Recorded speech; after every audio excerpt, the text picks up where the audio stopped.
Well, I'm going to the city and I'm gonna do a city show. And I know all my fans wanna learn how to make some dough.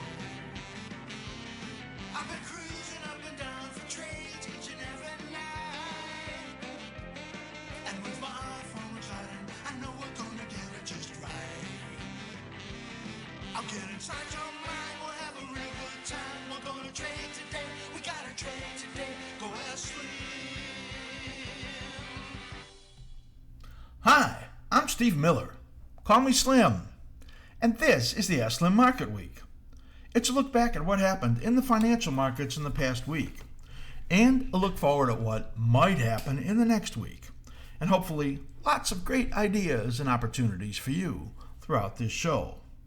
Well, the stock market spent most of the week last week mixed, until Friday when the market turned down again pretty sharply. Bulls had celebrated any little uptick in economic data and lifted prices whenever they could, and the bears sold the market on news that more than half of the country was experiencing record levels of COVID-19, and that Texas was rumored to be getting ready to shut down again. It was a week that saw a lot of overnight volatility, as 3 days of the 5 had big declines overnight, as much as 50 points, and then reversed back to the upside even before the opening of the market. We saw the worst one on Monday as Navarro came out and said the trade deal was over between U.S. and China, and then it didn't take long after that before the president and Kudlow, his mouthpiece, came out and said, well, that's really not true. But then later in the week there was more rumblings about problems with that deal with China. Maybe phase 1 isn't the problem, but phase 2 probably never happens. The peak came on Tuesday, and Wednesday saw the biggest decline of the week, as the zombie stock groups, that's travel and airlines and restaurant and retail, got slammed as news came out of the huge spikes of COVID-19. That group got bid up to crazy speculative levels. There was this huge fervor as that all of a sudden tons of speculative small traders were chasing those stocks to the upside, and then the weak hands bailed, and we saw the Dow on Wednesday fall as much as 700 points. It was a pretty bad day. Thursday, the unemployment numbers were slightly worse than estimated, but there wasn't much reaction to the 1.48 million new claims for unemployment. The truth in the numbers is that in the 14 weeks, there's twice as many Americans that filed for unemployment than jobs gained since the end of the Great Recession. Yeah, that's 22 million jobs that were gained in 11 years, and 47 million jobs lost in 14 weeks. Friday, the market moved down again and started out with a surprise loss by Nike. Analysts somehow upgrading that stock, seeing it be better sometime later on. COVID news again getting worse. And what I think really hurt the market was the Fed coming out and saying that the stress test maybe in these big banks didn't look so good. And they came out and said they're capping the dividends for big banks, and same thing for buybacks. And that was news that really shook up the market. The banks really headed into the crapper as we have some huge declines going on there in some of these big banks. And that is leading the market down here on Friday at midday, where we see the market moving sharply down over 600 points at one point in the Dow, and seemingly going to get worse. For months, we discussed that the patterns that we look at had suggested that June through August was big downside risk. Now the market looks to us like it is losing that upside oomph, and investors may be realizing that the valley they have been looking past is really a vast chasm, and that it may take years to overcome that. And again, there never has been a vaccine for any coronavirus ever found. So with 130 or so companies out there working on it, let's hope it happens, but that would be actually the first time. And we don't know exactly how this period is going to burn itself out of a virus out there that is greatly affecting the whole world, and it certainly may take many years before that is either overcome through a vaccine or burns itself out. I had a very interesting conversation this week. I spent about 90 minutes on a Zoom call with my friend Harry Dent. We chatted about everything, about markets and economies and cycles, and we have so much in common that we look at. Harry is a guy that looks at very, very long-term cycles. That's really his expertise. And I look, of course, at the shorter-term cycle patterns and intermediate. We talked about gold and some other things, and Harry thinks that gold is going to stall and fail at about 1800, and I think that it's going to break through 1800 and move to all-time highs. So we were, just chatting about that. And if you want to see Harry's discussion about the battle at 1800, you can go to his site at hsdent.com. And you'll be able to read his articles that he said, especially the latest one on that. What was most interesting is our discussion about longer-term cycles. Harry's a master in that area, and especially about the demographic cycles. So we talked a lot about that, and I had asked him a question. Okay, we saw the baby boomers, that boom that happened at post-war time and through even maybe 2000. And I asked them, well, when is the next boom? I mean, when do we get the next demographic upside? When there's a lot of buying by this new wave or new group of people. He thinks that starts sometimes after 2023, the millennium boom, as he calls it. And until then, he's in alignment with I am. There is some pretty big trouble for the markets and the economy. So 2023 is when the time he thinks that things will get a lot better, and thinking that a big decline may be at hand. And he thinks it's out into 2022, and I have been talking about this decline that takes us in the markets down into 2021. So it's interesting that we were so much in line with that. And his comments about the demographics make so much sense to me that we may actually have a boom coming until starting in that time in 2023. But until then, big trouble. And the big surprise for investors may be that over this valley that they're looking at is another huge valley. And this is going to take a long time to get through.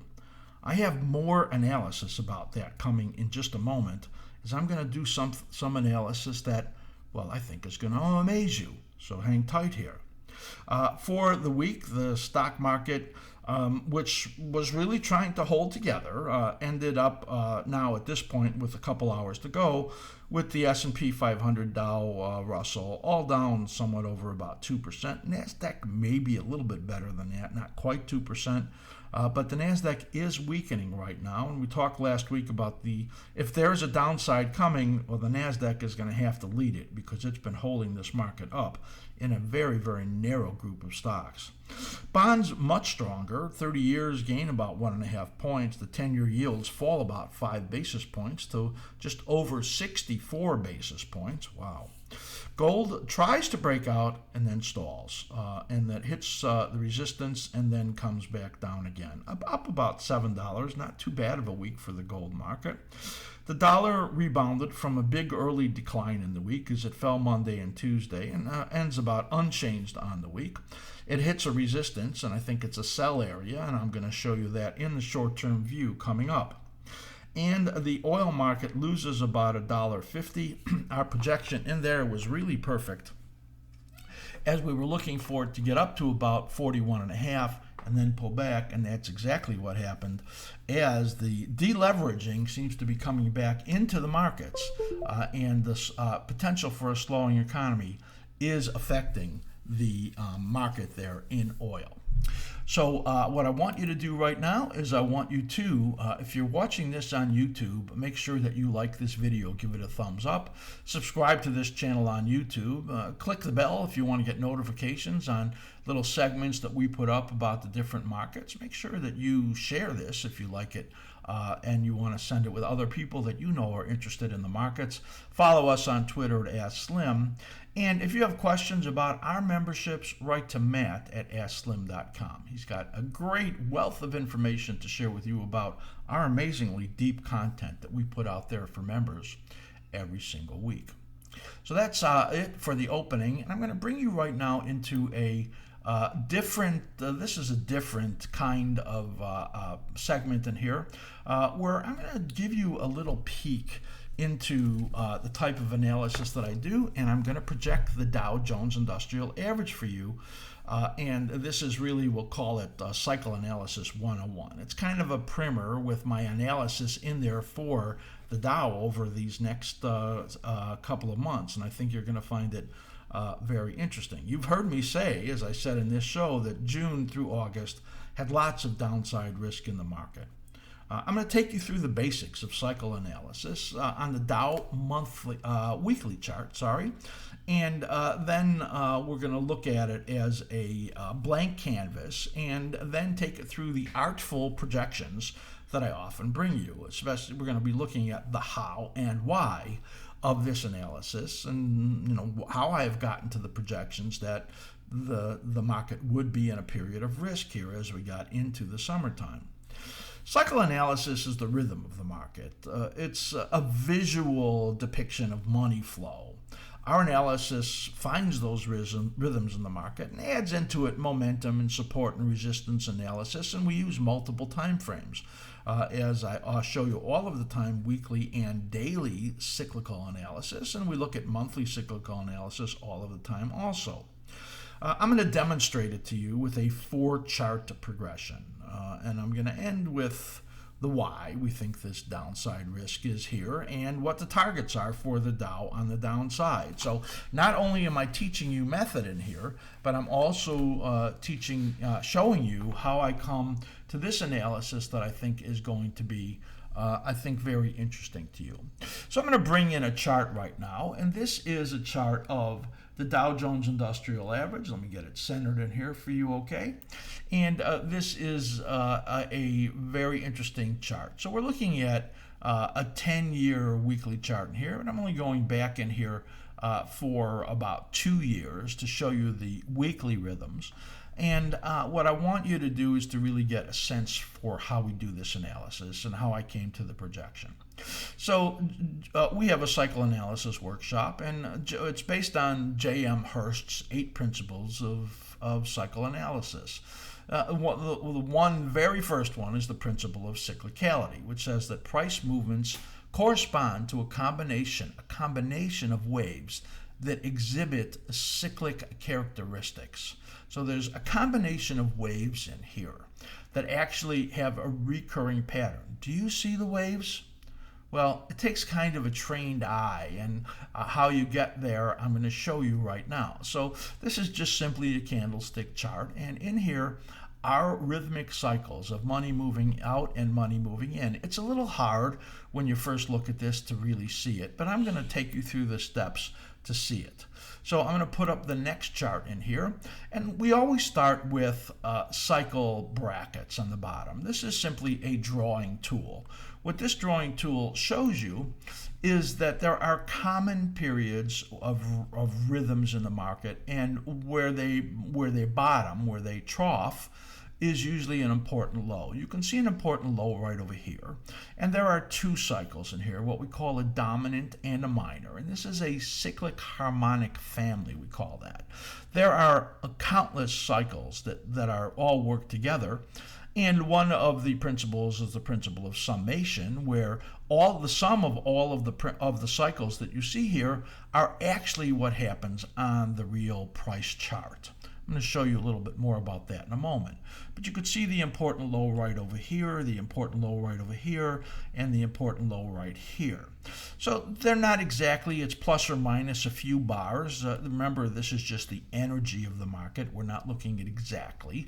We look at zones of time and zones of resistance and supports. And cycle analysis is a way to project in time and price. There are very few types of analysis that allow you to do that. So you see the low here and here and here and here and here and here. And then there's a low due somewhere out over here. So we're going to take a look at what this looks like as the principle of summation. How do all of these cycles appear on the chart in reality versus on the bottom, which is just simply theory, ideal patterns. We'll take a look at the Dow Jones weekly, and now you can see in here the harmonics. There are 11-week and 22-week cycles that make up each of these harmonic families. So you can see that, let's just look at this one right over here, and note that this is a negative cycle. We call this negatively configured. When that happens, the next cycle usually rallies but doesn't get to that same high, as you could see that happened right over here. So this cycle right over here, the dominant cycle, the two minor cycles, as you can see right in here, they don't have to be exactly the same length. And each of these has two minor cycles. You can see that, how this all turns out, and this big decline right over here.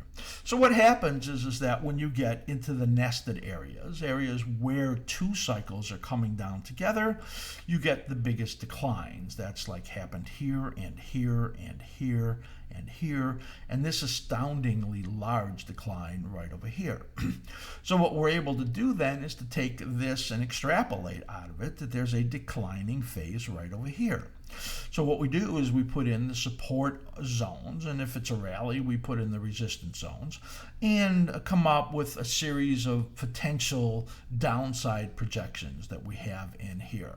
So you can see in here the very clear cyclic harmonics in these weekly cycles in the Dow Jones Industrial Average. That I took it from the blank candlestick chart to showing you the ideal rhythms to how they turned out in reality. A positively configured cycle with a right-hand translation. In other words, it makes its peak way on the right side of the cycle, only gives you a little time to decline, and then the next rising phases almost always bring you to a higher high. That's exactly what happened right over here. But when you get into a negative cycle like this one, then the next rising phase fails, usually in resistance areas. We had this one failing lower. This got bigger, higher up there as the Fed influenced price, but they have a very hard time influencing the cycle rhythms, and you can see in here these declines. So how big are the declines? I mean, how much can you count on these declining phases bringing you what you think? I have one more chart for you to see in this series, and that's right over here as we bring in the cycle analysis with the declining phases and show you that right over here. So what you have in here are these yellow zones which show you these declining phases. And each of these 8 cycles that we're looking at right over here that take you back more than 2 years, almost 3 years in time, and this declining phase right over here. So let's look at this one. This was a 12% drop under a very bullish condition. This was only a 6.7% drop. This was a 17% drop from the minor cycle peak to here, 8% drop, 6.3% drop, an astounding 38% drop in the largest, fastest decline in history. And when that happens, you pretty much assume that the energy that broke that to the downside still exists. It fails here just over the 78.6%, gives you that sell signal, and then takes you to where we are right now. So there is our downside projections as you see. So we're looking for somewhere between a 13% and a 16% decline. These are the supports, down to the 38.2, the 50%. There's an outside chance it can get down to the 78.6%. So these August targets that you're looking at right over here are 24,000. Let me just move this over to where you can see it. 22,900 or 21,800 on the downside. To me, the highest probability is that center area, about 50% on the downside. That's the 50% retracement of this move that you see right over here. But it could stop at that 13% decline, which is a 38.2. So that's 24,000 on the Dow, 22,900, or 21,800. This time frame in here, now remember, we're looking at these cycle patterns in here that give you what are the cyclic harmonics of 22 weeks to this low or 22 weeks to this low. That takes you out over here into somewhere around mid to late August. where this decline that began will then bottom, and then you get into another rising phase. So this kind of gives us a sense that what we're looking for here is a big decline, but not a devastating decline, and then another favorable period out over here as the rebound right over here continues. This rebound that started right over here will correct and then continue. Our longer term analysis, monthly analysis, has this decline rolling over, as I told you about, that I discussed in the longer term analysis, that it would then roll over and move down into 2021. So when I look at this weekly date right over here on this cycle, that shows you into only January of 2021. So that means that not only is this cycle involved in the bear market that we believe is here, but there'll be another one past that takes you out into mid to late 2021. This looks to me just simply like a corrective period. Well, it's kind of a multiple corrective period because this is an upside correction, a downside correction, an extension of the upside correction, and then the resumption of the bear market. That's how I see it out there. Of course, I could be wrong, and this could be much stronger, and even if it goes to a new high, that wouldn't be the most ridiculous thing based on these patterns. Then I will have to evaluate my bear market call. But at this point, not at all. And at this point, you could see the high probability that based on the way that I showed you this cycle analysis right in here, that we are in at the beginning of a declining phase, which should last something like another 6 or 8 weeks on the downside. So some of the evidence that I just brought you is that there's a pretty good decline right now. I showed you how we got to it by taking you through those 4 different charts and the projection that to me looks very, very clear in here of this decline. I've been looking at this now for several months and saying that pretty good chance that the summer risk was going to be here. You can see risk ahead, act accordingly. That is our look at Cycle Analysis 101, how we got to our projections on the Dow. I hope that was incredibly informative to you, and we'll see how these cyclical patterns do continue, and I think that you're going to see an amazing continuation of consistency that we have had right there. All right, so now we're going to get over into what we always like to do at the end of the show, and that is the short-term view of the markets. So we're going to jump over into our cycle analysis as we switch to the short-term charts.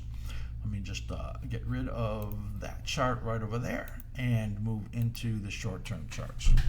So here is the look at light crude. So light crude, we had said last week, was that it would likely peak at somewhere around the 41.5 area and then move down to around 37. Well, that was really spot on. This was close to 40. Let me just get a little closer so you can see right there. This is close to that 41.5. You can see almost perfectly, and then moves down right over here to $37. Just absolutely amazing, perfect.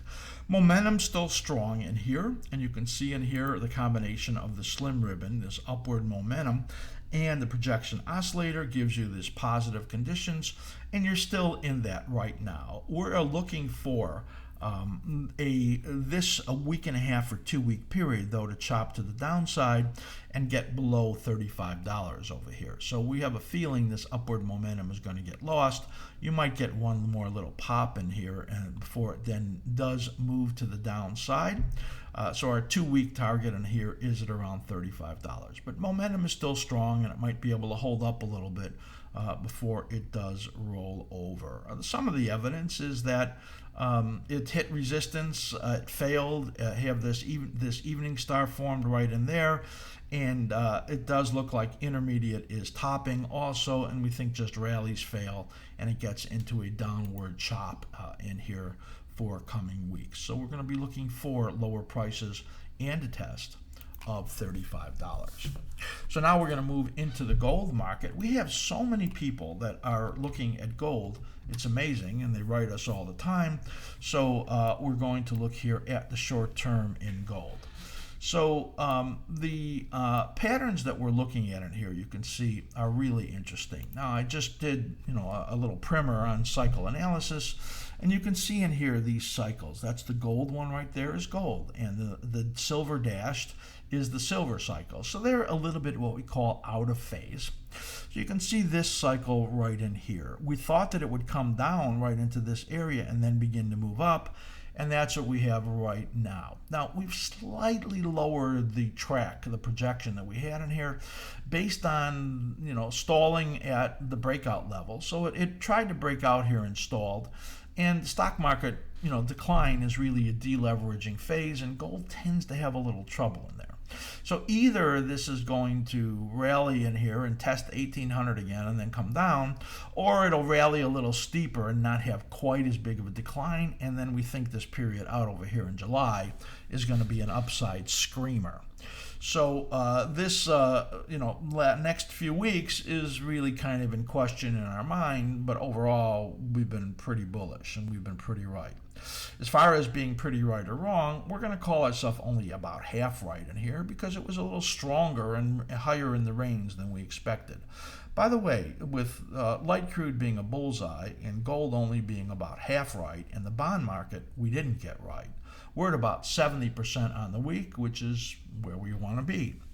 So this gold chart right in here is showing you what we really believe, and that is that you're going to try to get up over here. You may or may not get through that 1800 level. We're going to test it, and then we'll see how much you can get through and what this period over here looks like. But July really looks like it's going to be a screamer. Next thing we'll look at in here is the dollar sign DXY. And we've been really good here in the dollar. You can see it comes up and hits that resistance zone. You can see the beautiful pattern in there which said hit the resistance and then give you the reversal. Trying to get up here again. Momentum in here clearly negative, as you can see. And did I say gold had improved? I don't remember if I said that, but the gold momentum has definitely improved, and the intermediate pattern is now positive on momentum. So we're going to kind of really, that enhances our belief that gold's going to do better. And what we're looking at in here, we have negative momentum in this potential decline, that because it's inversely correlated to gold, that should really help gold move to the upside. Remember, we said July, and this is July right over here, where we think the dollar could take a serious dump. Negative momentum in here, and this is the area of resistance. We see it potentially getting up in here and testing a little bit higher into this resistance zone between 97.60 and 98.10 right up over here, but then hitting that wall and then moving pretty sharply to the downside. We see 96 potential in here in the next couple of weeks. So kind of chop around and then have a pretty good sized break down towards that 96 area for the dollar. So beautifully following the patterns in here. Negative momentum, seriously in trouble, as we have said. Big diamond that formed in the intermediate phase. So the sum of the evidence says intermediate breakdown at short-term resistance. It really looks like a decline will come pretty soon out of that. The bond market we missed. The bond market is a stock, we'll really call it. And the decline in the stock market is giving it a bit of a lift. Now, the momentum was negative in here and kind of got choppy, and now you could see it starting to get positive again. We expected it to roll over into our buy zone and then begin to move up. Well, we didn't get that opportunity. This is a swamped bullish configuration. Well, a swamp means that this upward component in here that's pushing upward will not let this cycle correct. There's just too much upward pressure. So our target up here to about 180 or 181 may really not be strong enough. If we get a dip down over here to this 23%, that's at about 77.05 or so, that to me is going to be a buy, and likely from there heading up over that 181 area. Sometimes I leave off the 100, so it's down here to about 177.05, and then up here to over 180 is what we think is the strongest likelihood. Some of the evidence is that we have improved momentum in here moving up. The intermediate momentum is strong and in a rising phase. So we want to buy the dips, and the decline we see in the stock market is certainly going to help. I think getting up to 180 is a very, very high probability when we look at this, and the 10-year yield getting somewhere under 50 or around 0.5 as we move into this period of risk for the stock market. So kind of the next 3 weeks we're looking for is a minor dip and then moving up right in here. That is a look at the bond market for the short term. So now we're going to look at the stock market. Before I do that, I just want to remind you that what we had brought last week was an announcement of our Popular Services Preview. So our Popular Services Preview is running now through July 7th.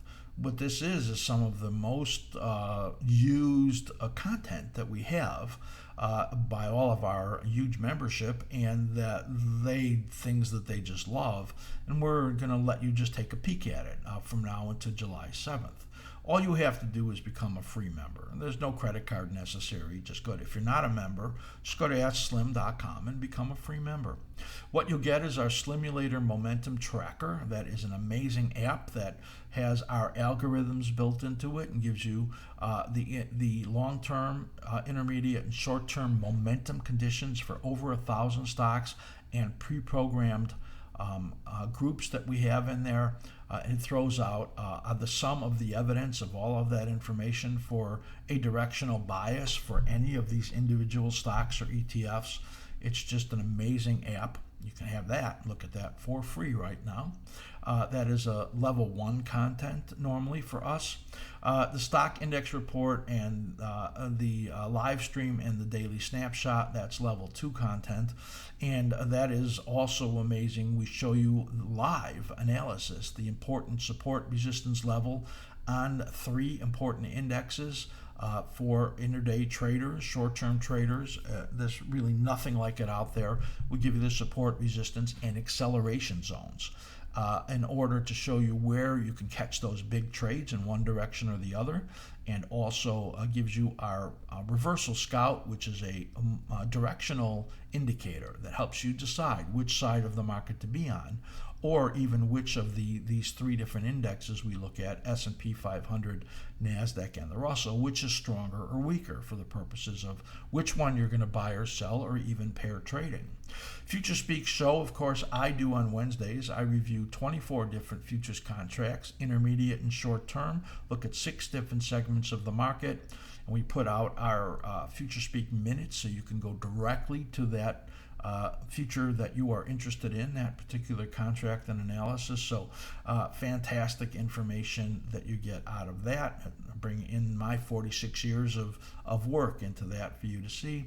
And our Slimulator ranking system, which looks at the 84 best traded symbols. It's kind of the upgrade cousin of the Slimulator Momentum Tracker that also has on there a static version of my charts of these 84 best traded symbols on weekly and daily, and just fantastic information. It also brings you our OBI, our option bias indicator, which is great for option traders, short-term traders, for your directional decisions, and our trade ideas, which is a spectacular thing. Arvi does amazing work on there. He takes all of our analysis and puts it into the highest probability entries and target zones for 1 or 2 or 3 even stocks in our futures in every single day. So you get our trade ideas. It's fantastic. All you have to do is become a free member. You don't need a credit card.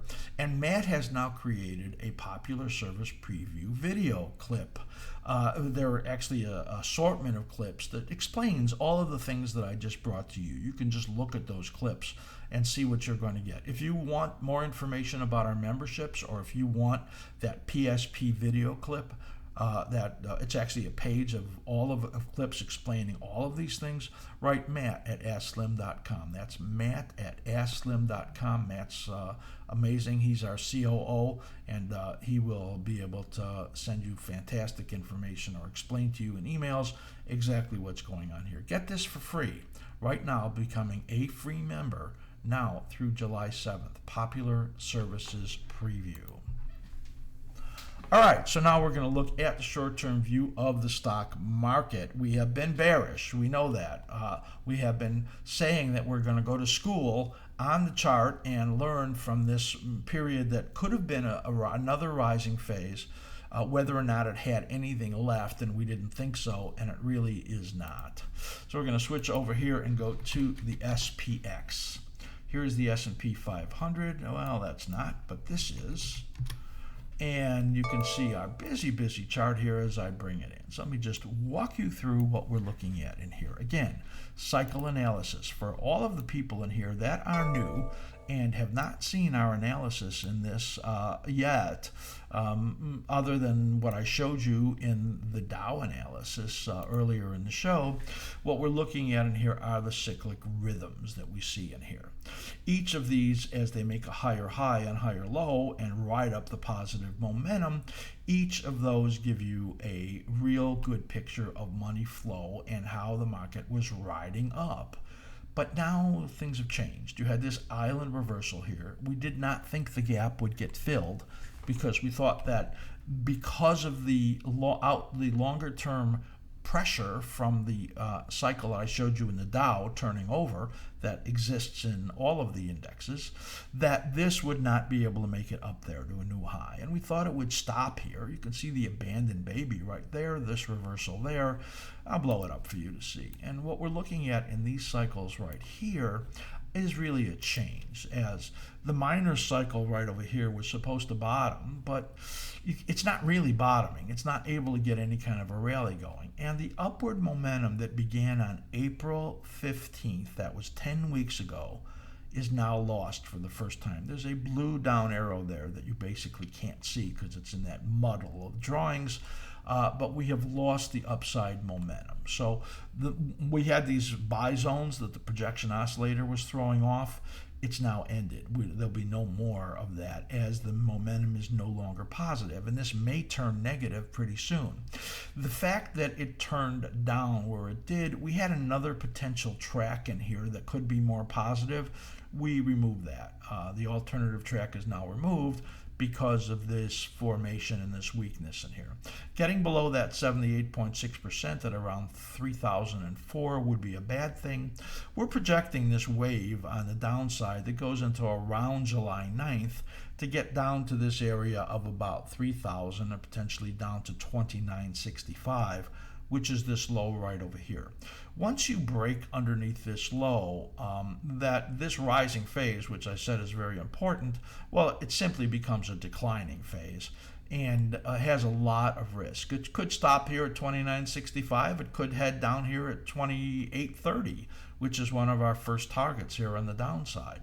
So remember, our intermediate targets are here at 2830 and around 2650 in here, which is that level of a 16% correction off of the high. So this is, in our opinion, a market that is turning over. There is a lot of risk in here, and we think that this whole period right in here is risky, followed by some kind of a bounce, and another very risky period out over here that takes you into late into July or the beginning of August. The timing of this cycle to that bottom is around August 1st.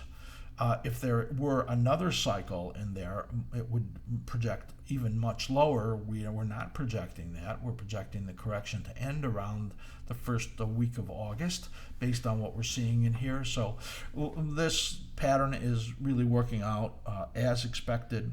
Downside risk is now much bigger. Through 7-9 and then into August 1st, we said 2 waves. That's what we still think we're going to see. Momentum now neutralized for the first time since April 15th. And I think that we're going to see potentially some very heavy selling coming in here and that momentum turning negative. So target for the next week or week and a half is down here, 3,005 down to about 2965. It could get worse. And then after that, definitely worse. Some of the evidence, intermediate pattern rolled over. The short term has weakened, as you see in here, as this would be the first cycle that didn't make a higher high like all of the previous ones, as it fails right down over here in resistance. And that the declining phase that I showed you in the Dow and that I've been talking about all this time really feels like it's affecting the market now on the downside, and that we will continue to have declines. That would make rallies sales. If you get big up days because of some news, it would very likely be false and be followed by continued decline, just like you had this abandoned baby, this decline, this false rebound right into the resistance zone, and then moving down again. This resistance zone is moving to the downside right now based on making lower lows. So we will be updating these charts in the next several days for our level 4 members, level 3 members in the Slimulator ranking system, level 2 members in the SIR snapshot. So you'd be seeing all of those in our charts. That's it. I mean, we pretty much have a pretty negative set up in here.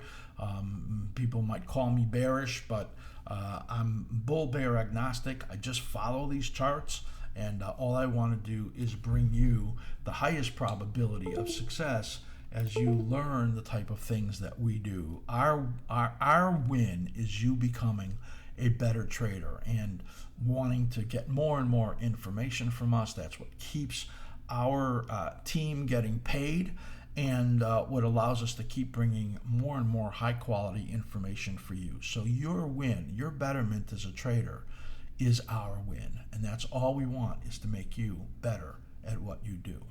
That's it for this show. I hope that you be incredibly safe. It is so crazy out there, and I'm always wishing you great trading.